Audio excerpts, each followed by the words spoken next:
A warm welcome to my virtual presentation. My name is Max Jalowski. I'm from FAU Erlangen-Nürnberg in Germany. And first of all, I would like to thank the organizers, the organizing committee, and all helpers for making this conference possible in these challenging times.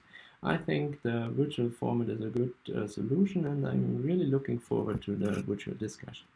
Nevertheless, I would have been very pleased to meet you all in Aalborg in person. Let's move on to my presentation. It's my second time at this conference. I'm very happy that it worked out again this year, and I would like to thank the reviewers for their helpful comments and suggestions. Last year I more or less presented the basis for this year's paper by creating a concept and categorization of how persuasive technology can be applied in design processes. And based on this, I developed for this year's papers together with developers 4 prototypes that can be used in participatory design workshops. So the title of my presentation is therefore Integrating Persuasive Technology in Participatory Design Workshops, Prototypes for Participant Support. In today's life, there are more technical devices. One could almost say that technologies are omnipresent. For example, Wi-Fi, laptops, smartphones, displays, tablets, cloud devices, smartwatches, fitness tracker, etc., etc. In creative processes like workshops, however, there are only a few technologies that can support the participants, especially in offline settings. Of course, this is less common at the moment than in these days, but normally we do quite a lot of workshops, and we often work only with pen and paper, maybe a timer, sticky notes, voting dots, etc. We therefore see a potential for technologies in workshops, especially when we work with participants who are not experienced in design. Coming to the problem and research gap now. As I already mentioned, we're talking about participatory design, and this is classified that we are working there with non-professional designers, and we're integrating them in design activities. That means users need not to be experts in a particular field to become involved in the development of products or services. And we might face missing motivation, ability, and triggers when working with non-professionals. The research gap, therefore, is knowledge work and collaboration were mentioned as a challenging field for persuasive technology in 2009, and still there are only a few papers working on this, working in this field. And previous studies mostly focus on user engagement in public events or on feedback sharing. Some also work on virtual collaborative environments, and also when looking into participatory design literature on the influence of ubiquitous technology on participatory design. Another research stream that is a bit related are creativity support tools, but they don't focus on persuasive technology or on persuasive features or elements. So they're just tools, and are mostly used in online settings as well. So the research question for this study is therefore, how can persuasive technologies be implemented to support participants in participatory design workshops? Coming now to some theoretical background, and first of all, talking a bit of the persuasive technology definition that we adopt here. We mostly follows Fogg definitions that a persuasive technology can change a person's attitude or behavior. In this context, motivation is an important component of a behavior change, and a behavior change consists of 3 factors: motivation, ability, and triggers. These points are also relevant when talking about participatory design. Some participants do not have the necessary ability, so the technologies can, for example, reduce time, support non-routine, or also reduce brain cycles. Some participants might as well just simply be unmotivated and maybe a bit unsecure or feel uncomfortable, and other participants may just like a trigger that reminds them of certain tasks. So there's quite some potential for applying persuasive technology in design workshops. The theoretical background related to design is we are talking about participatory design in this context. That means we include non-professional designers in design activities. Participatory design is well established as a field of research and also as a widely used design method. Participatory design can facilitate the activation of participants' tacit knowledge, and that makes it also interesting in an innovation context.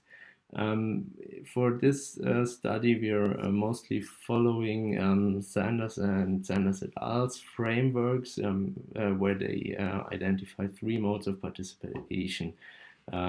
First of all, making tangible things, acting and playing, and talking, telling, and explaining. Making here refers to creating tangible things, and means, or this describes the use of the hands to transform ideas into physical artifacts. And acting consists of acting and playing. This refers to the use of the body and the environment to express ideas about future experience. And telling refers to verbal descriptions of ideas or future artifacts. The second part is existing work on technological support in participatory design. Previous studies there mostly focus on collaborational aspects and have been less design-oriented. Creativity plays an important role in participatory design workshops. As I already mentioned, creativity support tools can be applied as well, especially in the ideation and evaluation phases, to support collaboration between users. What characterizes a creativity support tool? It has at least one creativity-focused feature, and it can as well positively influence users' behavior. The focus in this research stream is often on user interfaces and software that helps users to become more innovative and productive in individual and also in group levels. I applied a design science research approach, following mostly the work by Alan Heffner and Shirley Greger, and as a method I followed the design science research methodology by Ken Peffers et al. 2007, and in the following I'll describe the 6 steps, starting with problem and motivation. We observed workshops, and there we revealed problems in the behavior of participants regarding motivation, ability, and missing triggers. And we see potential that these can be addressed by persuasive technology. So far there's not much material on this topic, and as well on the use of technologies in design processes. Therefore, we address the implementation of persuasive technologies in participatory design workshops. We have 4 objectives, and these are based on the observations of workshops. The first objective is to guide the workshop process to support time management and enhance ability of the participants. The second objective is to enable location-based triggers. That means, for example, when participants are quite passive, you could activate them by telling them that they have to go, for example, to another station in the room where they can do some interaction with their smartphones. Maybe they get their new tasks or more information, but this will activate participants, or this could activate participants. The third objective is to develop a personal assistant to answer participants' questions about the process and tasks. And the fourth objective is to develop tags that can provide in-depth explanation and also assistance with tasks. The third step in Peffers' DSR process is design and development.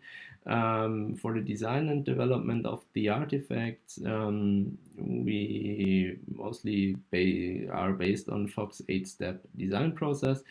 The emphasis was put on the persuasiveness of the artifacts, and we designed one artifact for each objective. All prototypes were first developed conceptually, and afterwards the prototypes were implemented and iteratively refined. The fourth step is the demonstration phase. In this step, each artifact we made sure that each artifact addresses at least one concrete application scenario. As mentioned in a previous paper of mine, these scenarios demonstrate the purpose and you use the artifacts in design workshops. These workshops used for demonstration contains elements of participatory design, including, for example, Lego series play, design thinking, business model development, using paper-based tools or canvases. The fifth and quite important step is the evaluation. Up to this point, we only applied artificial evaluation strategies. We evaluated the artifacts with, or the prototypes with developers who implemented the prototypes, or who co-implemented the prototypes at regular intervals with regard to the objectives that we defined before. The emphasis was placed on the artifact's functionality, completeness, consistency, accuracy, and usability. Therefore, we regularly discussed the artifacts or prototypes with workshop moderators, and we used this feedback to refine and change some things in the design of the artifacts. The last step in the design science research methodology process is communication. Communication of the results mostly happens through scientific publications and also to practitioners. Early work on the present project was presented and discussed for conferences and in seminars. The results contribute to research on persuasive technology in design workshops and also on the use of technologies in participatory design in general. Coming now to the 4 artifacts. The first one is the tablet-based participant support. We have a web application running on a tablet, and we place one tablet on each table in a workshop.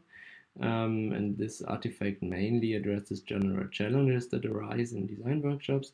It can be used for making, telling, and enacting activities. The prototype primarily supports participants' time management by displaying the remaining time for the current task. This information can then be supplemented by details on the current tasks, for example, suggestions on how to approach the task. This goes a bit in a tunneling direction or division into sub-steps, which is some kind of reduction. The moderator can also send triggers and reminders to the participants in form of messages that are displayed here in the upper corner.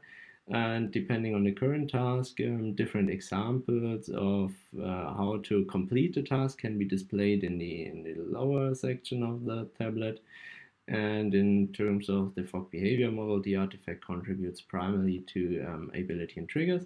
In the future, functionalities such as feedback, questions, or tracking of the participants' progress can also be implemented. This would also go in a self-monitoring direction regarding persuasive design principles. The second artifact are Bluetooth beacons for location-based triggers. What is a Bluetooth beacon? We have a small Arduino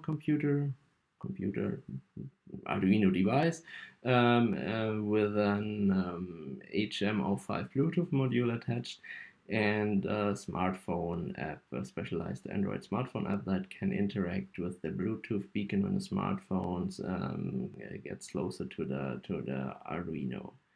To use this artifact, each table is equipped with one of these Arduino devices, this Bluetooth beacon, and the participants then either get tablets or can install the app on their own smartphone.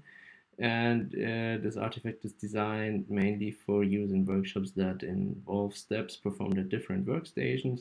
And when a participant approaches one of these stations, they get a push notification about the next steps in this table. And these instructions can be viewed in the app. This activates participants according to the location, helping to improve the atmosphere and maybe also participants' motivations by moving around and also getting in touch with some new technologies. These push messages also function as a trigger, and the ability of the participants can be enhanced by providing further information in the app. The application scenarios these artifact addresses relate mainly to location-based triggers and the display of additional data and background information. Examples related to the current task can also be displayed on the smartphone or tablet, and the location-dependent triggers facilitate making or enacting activities, and the triggers should enhance participants' motivation and abilities. To integrate persuasiveness, reminders, suggestions, reduction, and tunneling can be implemented by sending messages and providing further information. The third artifact is a humanoid robot assistant. Addressed application scenarios are the humanoid robot persuading people to enact, and the humanoid robot guiding through processes or assisting. And to implement these features, we load the robot with a configuration file before each workshop. This file includes information on the process, tasks, and also frequently asked questions. In our setup, we use the now, or we implemented it with a now robot, as is showed here on the right. The now reacts to certain keywords and questions, and the robot, by its social presence and humanoid appearance, and can also play a persuasive role while leading work processes in a tunneling direction, and it can also assist participants. With further development, the now could also incorporate self-monitoring and cooperative elements such as recognizing and motivating inactive participants. In this way, the robot can also contribute to improving participants' motivation and ability. In terms of participatory design elements, the robot has wide application in making, telling, and enacting activities. The last artifact are QR codes for additional information. As I already mentioned, we are working quite often with these canvases. A common example is the business model canvas by Osterwalder and Pigneur. On these canvases, they have different fields, and normally here some small questions that should help the participants by filling in that fields with sticky notes. And we attached QR codes to these fields in the canvases. And this can support participants because we can provide almost any information with this QR codes, for example, videos, text, images. And normally participants have their smartphone with them, and they can just scan this QR code and receive the information directly. And these QR codes can be applied to almost any object used in a workshop, because we can also print them quite small and put them on smaller objects. Participants can then scan the codes and get further information going in a suggestion direction, and we can also provide questions that can help participants to fill out the respective fields. This goes a bit in a tunneling or reduction direction. And the QR code support as well praise, encourage increased activity, and simplify tasks. They can be used in almost all participatory design activities and mainly promote enacting and making.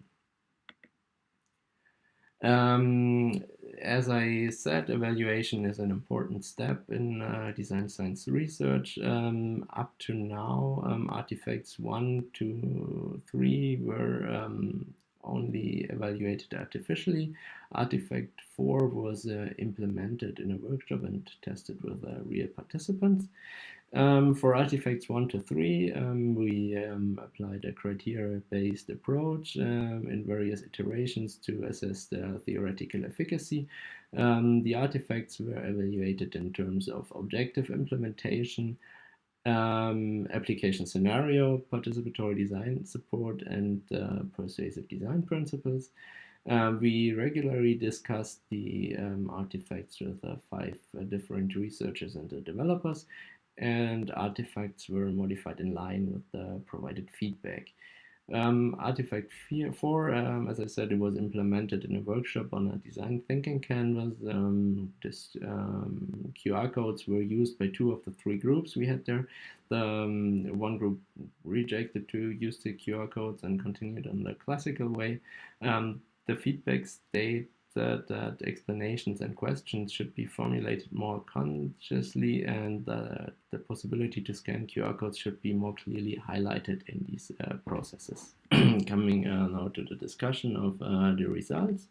The current state of literature, creativity supporters are somehow comparable, but they also often focus on internet-based collaboration and not so often on workshops. And the application of persuasive design principles to creativity support, so the combination of persuasive design principles and creativity support tools can have a positive influence on participants, but wasn't researched that much. In the persuasive technology literature, also relatively few studies relate to workshops or to workshop support or creative processes. And when there are broadly comparable works, they often focus on applications, for example, for sharing feedback, gamified learning, or defining application scenarios, but not on a concrete support of participants in workshops by persuasive technology. For that reason, we developed 4 tangible artifacts based on technologies and devices that are widely used both in persuasive technology research and as well as creativity support tools. The present study demonstrates the use of persuasive technology to support participatory design through the systematic development of 4 artifacts. And these results therefore contribute directly to the existing knowledge base on this topic. Now the conclusion of the paper and the talk. Participants in workshops that we observed were often unfamiliar or uncomfortable with the materials, tools, or methods used. This refers a bit to the Fogg behavior model with non-routine and also maybe pleasure pain. The artifacts 1 through 3 and 4 in particular serve to enhance participants' ability by providing task information, instructions, and examples. Missing triggers somehow can lead to incorrect task solutions. Therefore, artifacts 1, 2, and 3 were designed to serve as triggers or can deliver triggers if required. In particular, the artifacts 2 and 3 introduce a playful component to the workshops, which can also have a positive influence on motivation of the participants. And finally, the artifacts 1 and 3 can track the workshop's progress and inform participants through messaging and reminders again. Thank you for your attention. This was my presentation on my paper. Here are the references and that were mentioned on the slides. And thank you for your attention, and I'm looking forward to the virtual discussion and talking, or better writing with you about my topic. Thank you and goodbye.